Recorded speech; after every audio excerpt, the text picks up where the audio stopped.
It's never going to be your fault. You're never going to get sued. I can tell you a bunch of people that do get sued. All right, so if this is in a big event, let's say this is World Cup. These are all the people that would get sued at an event with an attorney. What is it? The guy that did the generator, that rented generators or the tents? What does he have to do with somebody getting hurt on the field? Doesn't matter. They're at the event. They have a cost of defense that they're going to have to pay, or their insurance policy pays. That's just how it is, folks. Doesn't get any cleaner than that. These are all the people that a player would name. And each one of these companies would pay a little bit to get out of the lawsuit, depending on what they were, how far or how close they were to the event. I don't need waivers, or I don't need insurance, I use waivers. I hear this frequently. I have a friend who's an attorney.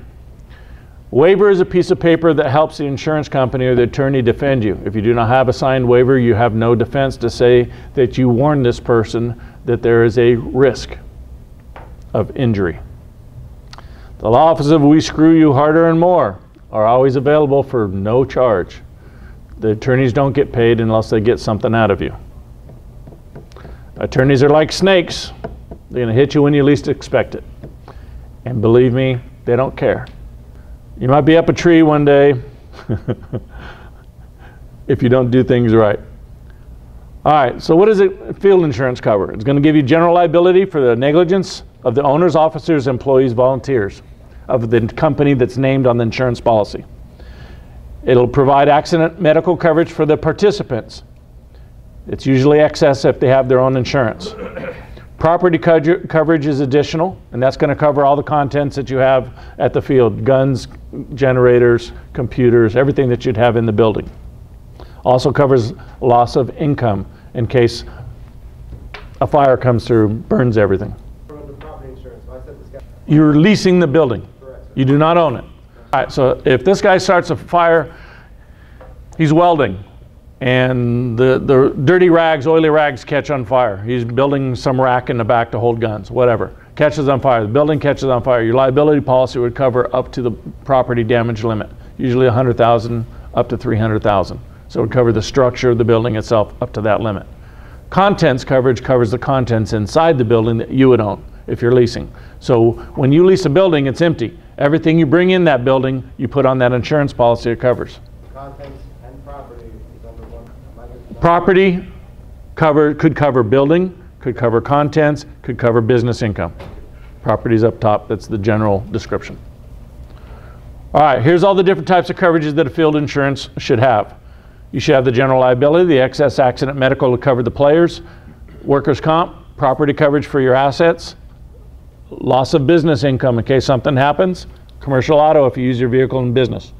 Those are the personal needs that you would have right there also, that you should have anyways. Are you doing any other activities besides operating a paintball field or store at the same premises? Let's say you have a silk screening place. It won't cover you for doing a separate activity that's not of like same kind. Did you notify your insurance agent in writing, email, fax, not phone call, in writing, to cover all exposures? Don't assume that he knows what the heck you're doing.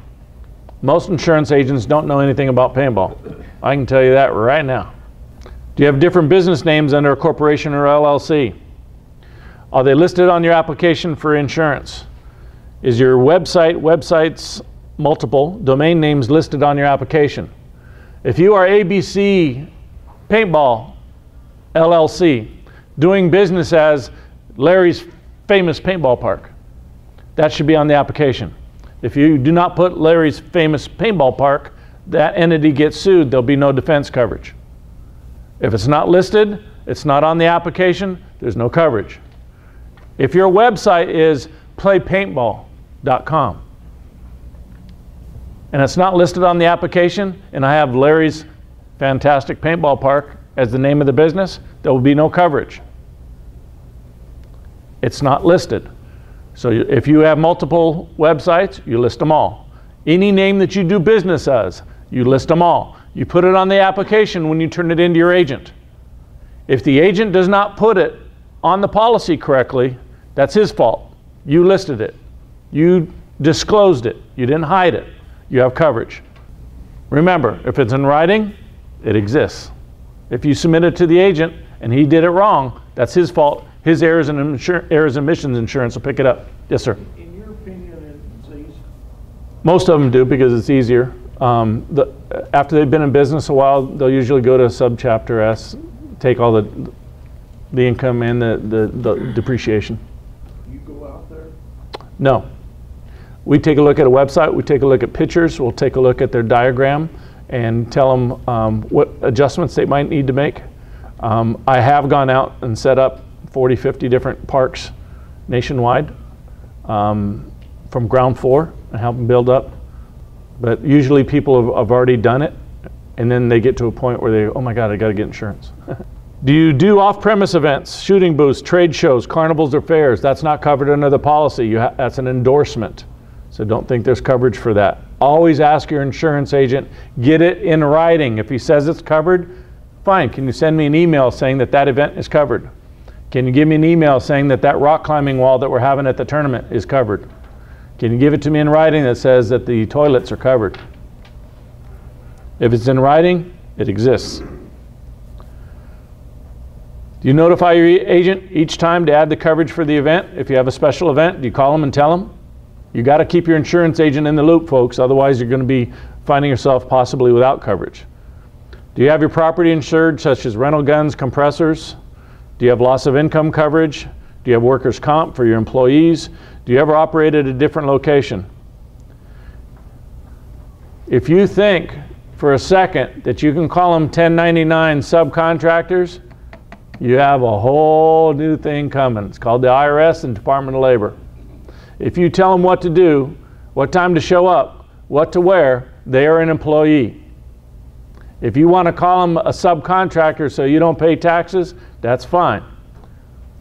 But remember, your liability policy doesn't cover subcontractors' acts. It only covers employees' acts and your acts.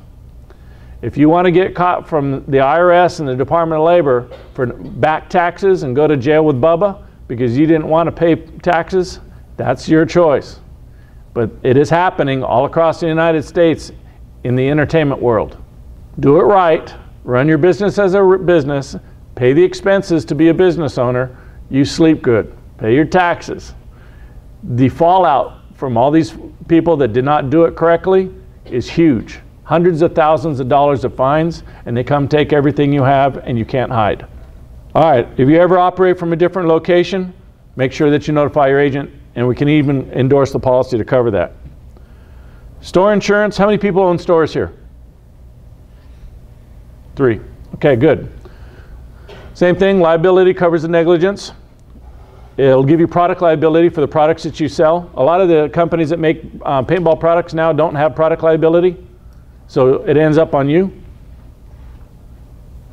Before you buy a product, I would ask that they show you proof that they have product liability, especially if it's a gun or a tank or something that can blow up or screw somebody up.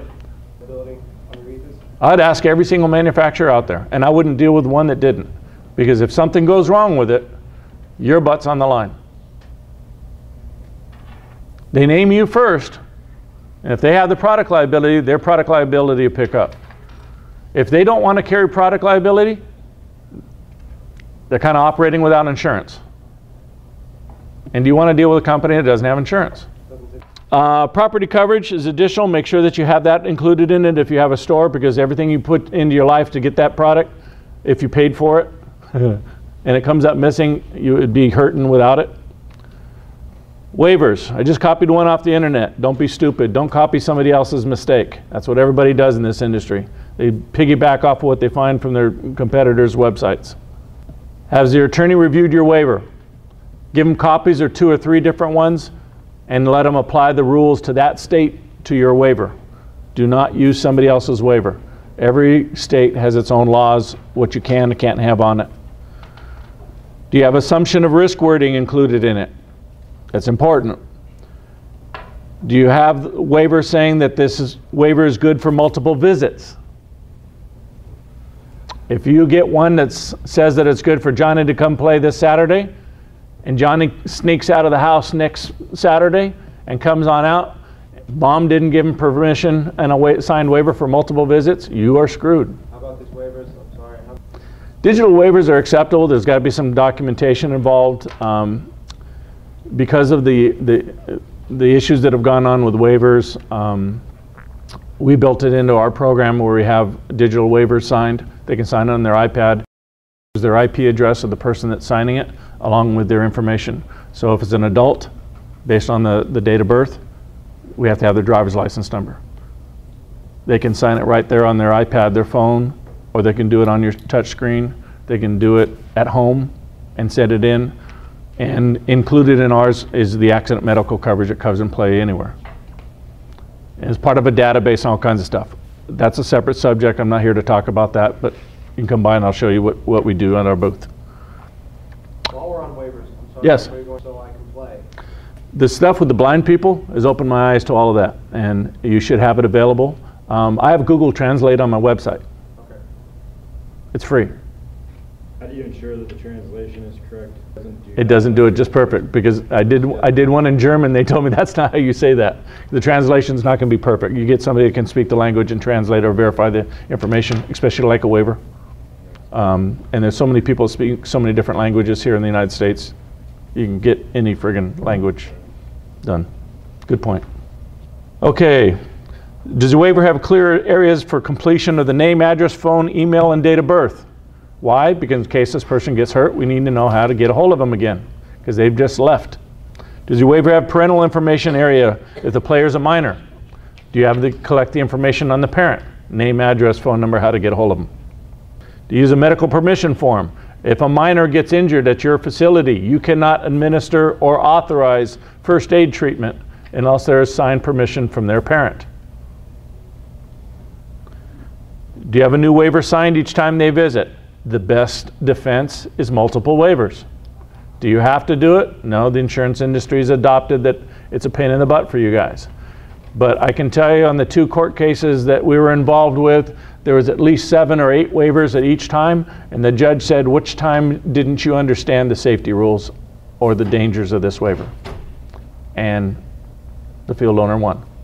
Do you have a computer with documentation when they signed their last waiver, and does it say for multiple visits? Do you have a backup of all signed waivers? How long do they need to sign a new waiver? 12 months. We recommend, if you're going to do an annual waiver, that you make sure you have the wording on there and you make it a new waiver due January 1.